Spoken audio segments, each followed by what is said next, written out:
the principle of attaining liberation. I do not separate the three wisdoms. For every practitioner who seeks liberation, it is important not to disjoin hearing, contemplation and meditation of the Dharma nor overemphasize or neglect any one of the three. The first is to learn by hearing and contemplation of the Dharma. Beginners are apt to deviate from the right track for lack of experience and knowledge, without taking the steps to first hear and contemplate the teachings or knowing how to apply the teachings subsequently. They are unlikely to attain true liberation by way of burning incense, prostration, or recitation alone. At the outset of the learning process, actual practice of the teachings can be put on hold temporarily. But as one progresses in learning, then it is time to begin meditation practice. The Theravada precepts also stipulate that those without the pith instructions should not practice meditation because it will not bring any result. When time is limited, choose to hear the teaching that you need the most at present based on your own situation. Take other courses if you have extra time on hand. Of course, time permitting, the more you learn the better. However, only hearing the Dharma is not enough. It is more important to learn how to apply the theories so as to guide the practice to the next level. Unlike other religions, Buddhism does not demand unquestioning obedience or blind faith but conviction derived from insight instead. Many parts of the sutras have been tested and proven true, which can be pondered, reasoned and eventually realized by adherents as well. Through pondering and reasoning, conviction becomes stronger. And firm conviction can not only help others but also one's own practice. Therefore, the Buddha advised us to contemplate, the deeper the better. Of course, if one has total faith in the Buddha's words, one can just learn without judgment or discrimination, no further thinking is required. But to most people, it is still best to establish the right view through contemplation and discussion too. What is Dharma practice? There are two ways to practice the Dharma. One is to meditate in seclusion. It doesn't have to be a month or a week, just a simple retreat of 2 or 3 hours every day is quite good already. Strictly speaking, without the benefit of seclusion while the mind is scattered and easily distracted, it would be impossible to practice any kind of Dharma. So, it is necessary to practice solitarily for at least 1 or 2 hours a day. Dharma practice cannot be accomplished with money. Although the practice of life release and other positive actions can help accumulate merit, training the mind is a different matter that has nothing to do with money. Ascetic practice, prostration and so forth are also part of Dharma practice, but not the most important aspect. Genuine practice must be a practice of mind. The other way is to apply the thought and realization gained in seclusion to everyday life. The multitude of negative emotions in life cannot be resolved if one does not practice regularly. Although hearing and contemplation of the Dharma do help to a certain extent, as the truth about the world and life is revealed to us through the teachings of the Buddha so that we can be more open-minded and carefree. It does not extinguish negative emotions completely. This is why meditation practice is the most important of the three wisdoms. 3. The purpose of practicing the Dharma. The purpose of Dharma practice is twofold. First, to pursue happiness, and second, to be freed from samsara and suffering. The vehicle of celestial beings and humans focuses on worldly happiness in this life and all future lives. The lesser vehicle seeks personal happiness while the greater vehicle aims to achieve absolute, permanent happiness, the wisdom of the Buddha, for all sentient beings. It is stated very clearly in 400 stanzas on the middle way. 1. To those in privileged positions comes mental suffering, while to common folks physical suffering arises. By these two sufferings this world is tormented, day after day, every day. People at the bottom of the social hierarchy are more likely to experience physical suffering because they have trouble meeting the basic needs.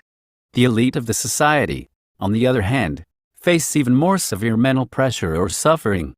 These two kinds of suffering torment and destroy all sentient beings every day. IV. The root of samsara. When going to a regular hospital, the first thing is not to receive medication or injection right away but to go through a series of physical examinations and find out what the cause of the illness is.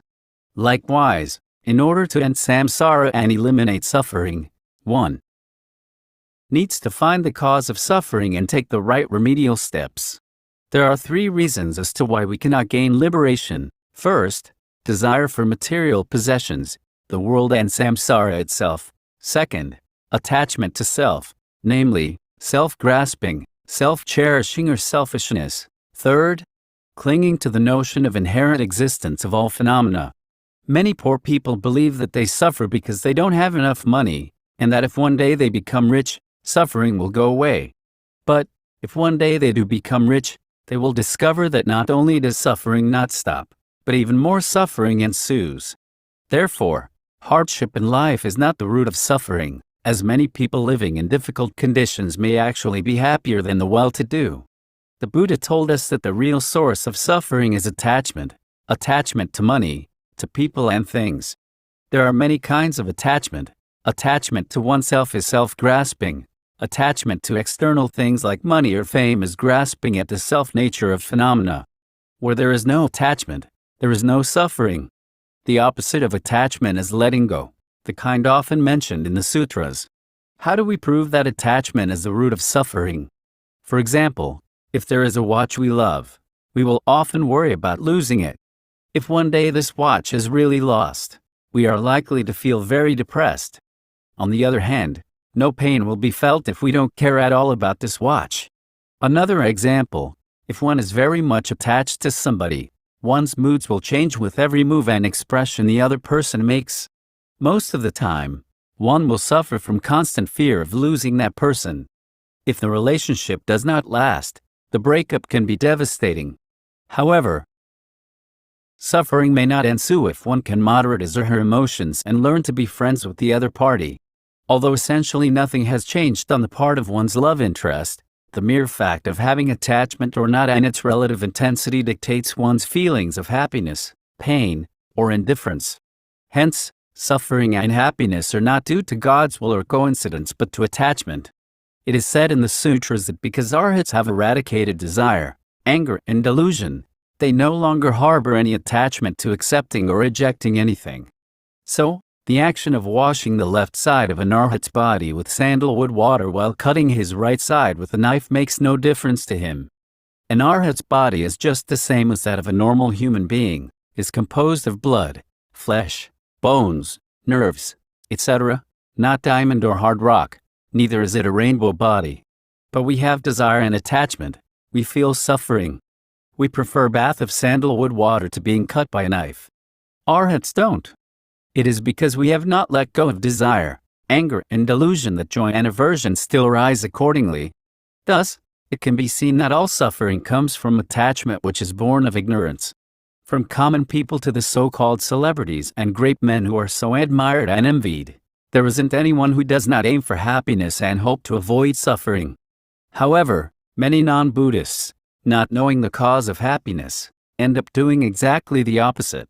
They kill enemies to survive, slaughter animals to please the stomach, steal and cheat to get rich and so forth. After toiling their whole lives, they are left with nothing on hand to face death in the end. None of them can be freed from cyclic existence, and most will end up in the lower realms. It is stated very clearly in 400 stanzas on the Middle Way 1, but not causes for suffering themselves. Simultaneously producing. The reverse, all suffering arises from causes and conditions. If the root of suffering is not found, freedom from suffering is not possible. Despite all the efforts put in, it only solves the problem temporarily. For example, although celestial beings in the desire realm, form realm and formless realm have a very long lifespan and formidable meditative power, having not found the root of suffering and the way to end suffering, they are not able to free themselves from samsara either. Sentient beings have unlimited desire. The more desire there is, the greater the suffering. Now add ignorance on top of desire, we end up with all the suffering we have today. Why are moths hopelessly drawn to flames? 1. It is due to craving for the flames, and 2. Ignorance of being burned to death in the flames. If, before flying into flames, moths know the sad consequence of doing that, or extinguish their desire for flames, they will not bring destruction upon themselves. It is stated in Buddhist scriptures, particularly Abhidharmakasa Shastra and the Shastras of Madhyamaka, that ignorance is the root of samsara. Buddhist logic claims that desire is the source of samsara. Actually, they both are. Why don't trees and flowers experience samsara? It is because they do not have desire or ignorance. Ignorance gives rise to desire. Not knowing the true reality of things results in the arising of desire for them. All suffering is caused by these two. It can also be said that desire is the root of samsara because where there is desire, there is ignorance. If one aims to attain enlightenment in this lifetime, one must eradicate ignorance and desire. When that's done, cyclic existence will end. If one word is to be used to sum up ignorance and desire, it would be attachment.